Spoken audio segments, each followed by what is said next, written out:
ashes to ashes. The greatest gift God has given me is this: 2 hands with which to run my fingers through grass.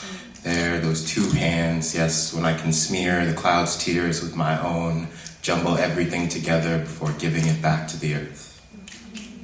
There, I'll sit among flowers, pluck petals with the promise that I will be the best flower boy, separating each colorful gem from its source before redistributing it back to the earth, the greatest way to use nature's wealth. I learned this appreciation from my mother. As a kid in Jamaica, she ate from red dirt roads, hands cupped to spoon-feed the ground to her body, mother to daughter, nature existing in the very depths of her soul, digesting the sunshine that exists in minerals, because even the paths we walk on face the sky. So I've never wondered why we're buried underground.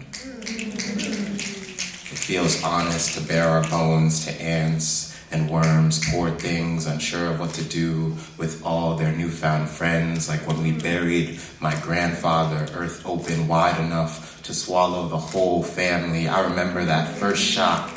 Tarp rolled back to show the ground's mouth partially open, partially hungry and scared, agape with anticipation as my family thanked God for his grace and his kindness, loaning us time with my grandfather's soul, borrowed moments before eternity, before his hands would fish back that angel dropped on earth, and we call this divine love. And in my family's garden back home, this love decides the fate of our plants. Should divinity be hungry, they will grow.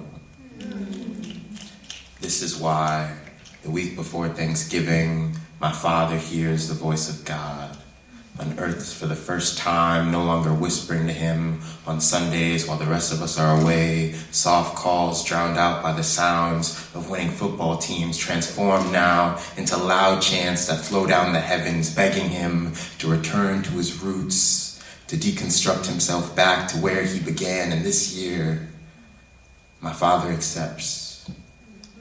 This year, he books his flight to Jamaica and returns to his childhood home, but I don't see him before he leaves.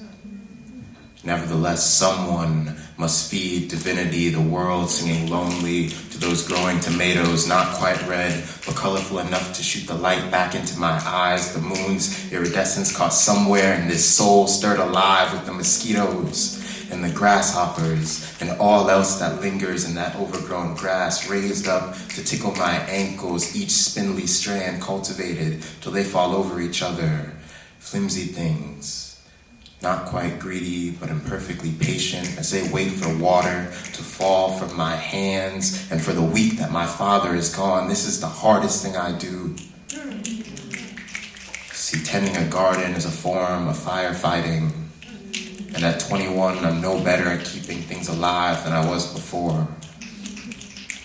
At age 5, my family had bought a fish tank, that beloved box where next year's hopes and dreams would lie, but memories die out like the fish did.